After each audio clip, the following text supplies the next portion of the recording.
Welcome to another distance custom car tutorial. This is kind of a continuation to the new flame trails video that I made, mostly because I got curious to know what other standard surface shaders I can do. And now I got a new one that works. So before I start off, I just want to say, in the flame shaders thing in the custom car repository, I have added another folder called other shaders. If you go into that folder, you will see where I will put more shaders. This is after properly testing them to see if they work or not. If they work, I'll put them in this folder. With that said, let's get this video started. So this was a car that I wanted to port in for a good while after I noticed there was a model available. So I'm going to take the time to work on this. However, for the sake of this video, I am going to add a rear view mirror and a dash cam. And because both of these are just pretty much squares, I can do the modeling for this one, so that's not too terrible. So after re-exporting everything, let's get everything started in Unity. Let's start everything up by creating a new standard surface shader. We'll go ahead and call this one Custom Camera View Surface.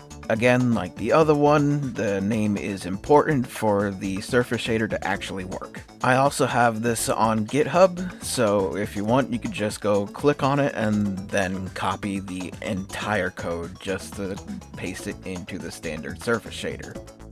So now I want to create two new materials. I'll call the first one Dash Cam, and I'll call the second one Rear View. And then I want to apply the standard surface shader to both of these materials. So now here comes the fun part. Let's navigate over to Assets and create a new render texture. I will also call this one Dash Cam, and then I'll repeat the same process for Rear View, and then I will apply the textures to the materials.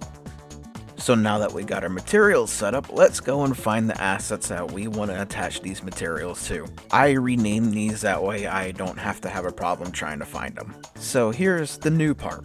We want to go and attach a camera as a child to this parent object here. This will be the one that I will use for the dash cam. On the bottom right hand corner of the scene window, you'll see the view of the camera that it's looking at. Position the camera to where you want it, do the proper adjustments, and you should have your first camera set up.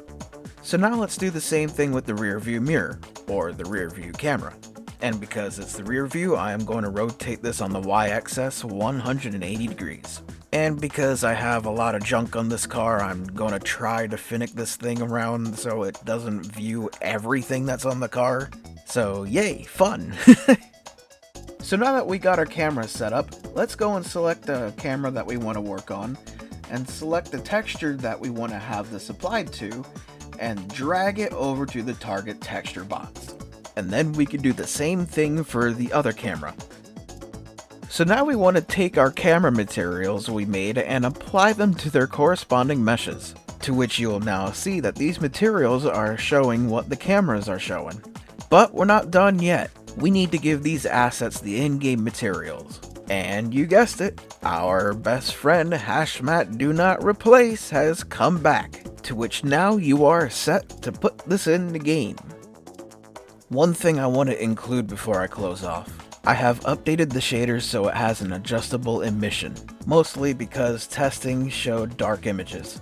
And the reason why I made this adjustable is sometimes they don't show up dark, they show up just as regular as they would. But just in case if you end up finding a dark spot within the camera shader, then you can have this emission right here. You can adjust that to whatever you please. But for now, let's get the rest of the car done and show the results. With that said, I'll see you all within the next tutorial.